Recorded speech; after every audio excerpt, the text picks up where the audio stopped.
2 décimas la temperatura en la ciudad de Buenos Aires. Estamos en comunicación con Gabriel Puricelli, él es coordinador del programa de política internacional del Laboratorio de Políticas Públicas, sociólogo, analista internacional y profesor de la UBA. ¿Qué tal, Puricelli? Fernando Amato, Lorena Álvarez te saludan. ¿Qué tal, Fernando, Lorena? Buenos días. Buen día. ¿Cómo tomás esta decisión? Nosotros estábamos como debatiendo un poco en el piso cómo debe leerse el tema de que echaron a Diana Mondino como canciller y también el ingreso de Gerardo Weirten ahí. Me parece que los dos son dos signos políticos.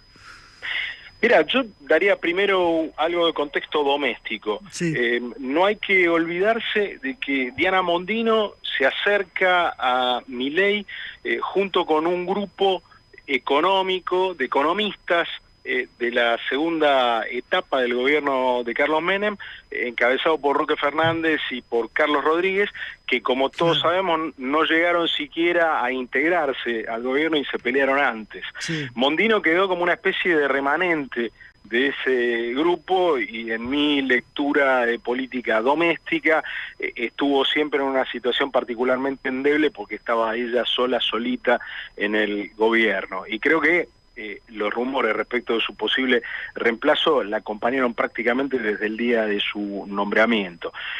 Lo de ayer tiene obviamente un contenido político significativo porque el nombramiento de Weirten lo que consagra de alguna manera es esta idea de la Argentina atendida por sus propios dueños, ¿no? Digamos, se acaban las mediaciones y efectivamente los poderes fácticos directamente se sientan en el gabinete. Sí. Y para que esto sea posible aparece sí, pero como una cuestión puramente secundaria, un elemento de política exterior. Esto, por supuesto, es paradójico, ¿no? Que el reemplazo de la canciller tenga a la política exterior como una consideración secundaria es en sí mismo un problema. O sea, para vos lo de la votación con Cuba es secundario, hay otro, es el otro tan fondo. Yo creo que sí, que se buscó una oportunidad para implementar una decisión que ya se había tomado, maximizando, como siempre lo hace el gobierno, el impacto mediático y la capacidad de captar la agenda política y dominar el ciclo de las noticias, haciendo de este reemplazo una cosa espectacular. Pero bueno, lo que es secundario en la decisión del gobierno para reemplazar a Mondino realmente es muy importante para nosotros, para el conjunto de los ciudadanos y para la historia de la política exterior argentina, porque lo que hizo ayer Argentina, votando junto a otros 186 países en contra del bloqueo de Cuba, fue tener continuidad en una política que Argentina la viene siguiendo de manera consistente desde 1983, independientemente de los cambios de gobierno.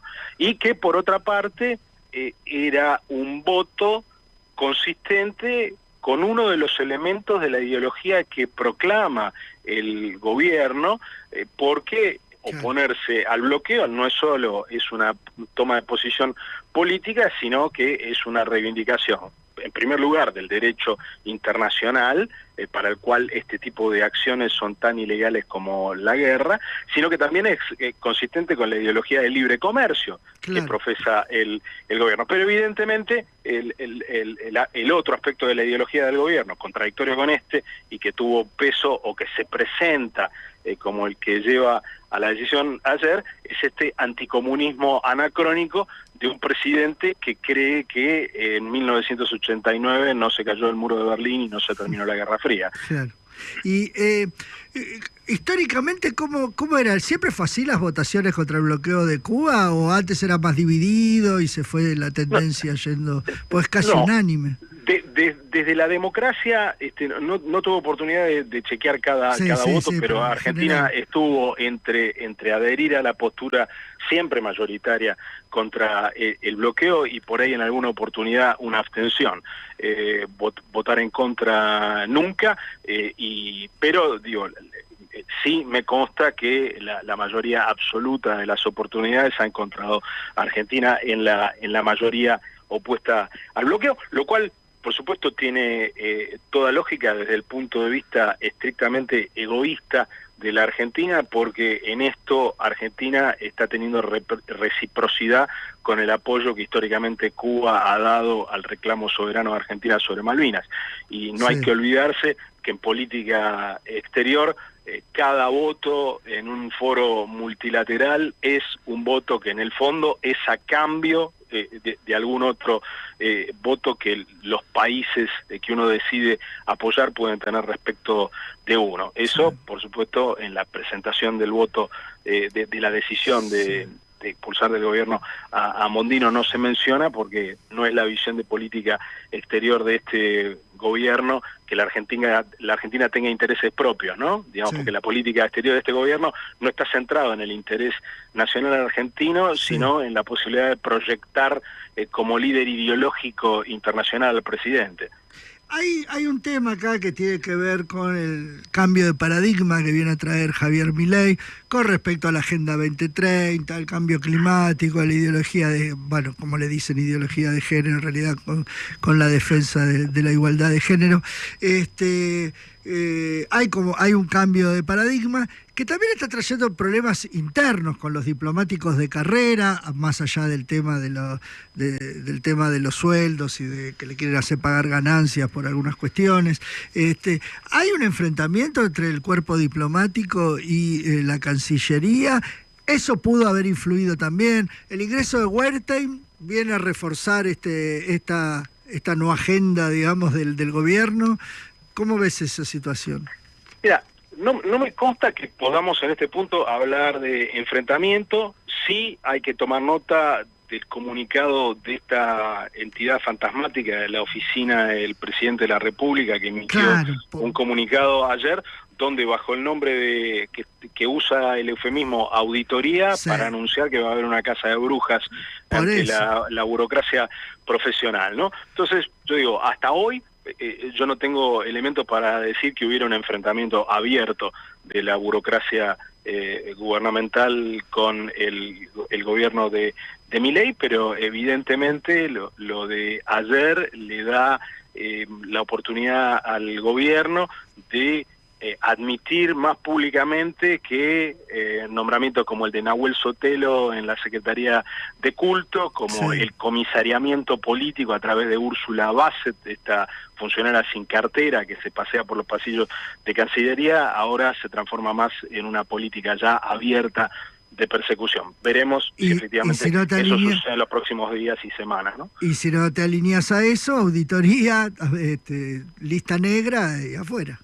Sí, yo insisto con esto que no es común en la diplomacia. No, desde ya que no, y yo no utilizaría, más que para reproducir lo que dice el comunicado, la noción de auditoría, porque efectivamente una auditoría es otra cosa, ¿no? La auditoría son números, ¿no? Claro, efectivamente, es presentame las facturas, mostrame que seguiste los procedimientos administrativos. Digamos, acá con lo que se está amenazando es con otra cosa, se está usando auditoría como eufemismo, lo cual, bueno, obviamente después de todo el debate sobre la universidad, ya tenemos claro, ¿no?, que cada vez que se dice auditoría se quiere decir una cosa bien distinta que no tiene nada que ver con lo que es una auditoría. Sí, por eso ahí como que yo estoy trasluciendo, por ahí me estoy adelantando, ¿no?, a un conflicto con el cuerpo diplomático, digamos. O sea, nadie va a poder plantear igualdad de género, nadie va a poder plantear cambio climático. Es como raro, o sea, aparte quedamos muy descolocados del mundo, digamos, está todo el mundo hablando de eso. Bueno, justamente esta es la otra cosa que es importante desde el punto de vista de la política exterior. Si nosotros analizamos el comportamiento de Argentina en todas las votaciones que ha habido en distintos cuerpos multilaterales desde principio de año, Argentina está aislada y votando con Afganistán, con Rusia, con Venezuela, con con los malos y feos del barrio de manera sistemática. Sí.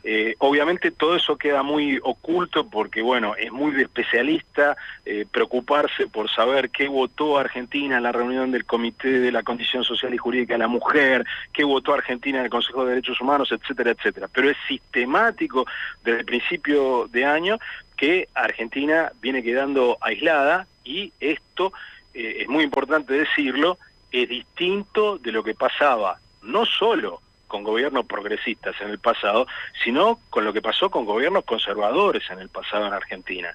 O sea, una de las cosas de las que se ha cuidado siempre desde 1983 la democracia argentina es de no quedar alineada con microestados como Tuvalu, Vanuatu o Micronesia, y de no quedar alineada tampoco con estados que son considerados unánimemente malos ciudadanos internacionales. Esto Argentina no lo había hecho nunca. Podemos detectar, por supuesto, algunas variaciones en la política exterior de gobiernos según fueran progresistas o conservadores, pero ninguno tuvo esta actitud absolutamente ideológica, sino que siempre con matices preservó un principio de realismo y un principio de cuidar la reputación argentina y valorizar el peso que tiene Argentina como 24ª economía más grande del mundo, miembro del G20, país con control de la tecnología nuclear. Digo, a veces nos olvidamos, ¿no?, de que somos un país importante en el concierto de las 193 naciones de Naciones Unidas. Bueno, este gobierno ha hecho efectivamente tabula rasa con esto, y lo de ayer es una nueva manifestación de eso. ¿Y pensás que puede tener alguna consecuencia en el futuro? Bueno, la consecuencia inmediata la vimos con el reemplazo de la canciller. Yo creo que lo que se va a esperar de Bertain... ¿Consecuencia para Argentina como país en el contexto internacional? No, bueno, aparte Milei diciendo nosotros nos vamos a meter en las guerras que haya que meterse, o sea, está haciendo cambios fuertes a nivel diplomático. Desde ya, y está sacrificando los atributos de poder blando que tiene Argentina. Digamos, la Argentina es un país que no solo se sienta en determinados foros internacionales que no son para a todos los países del mundo. Yo ya mencionaba el G20, hay que mencionar también las cumbres de seguridad nuclear. Es decir, claro, nuestro país participa de clubes muy exclusivos en la política internacional. Al comportarse de esta manera, está invitando a los demás países del mundo a que nos empiecen a poner en el cuadrante que ponen a Afganistán, a Corea del Norte, a países que efectivamente, si pesan en el contexto internacional, pesan a partir de una amenaza y no a partir de un aporte constructivo. Y yo decía también que el gobierno va en contra de los atributos de poder blando de la Argentina. Cuando el gobierno desfinancia, como lo está haciendo de manera dramática, la cultura,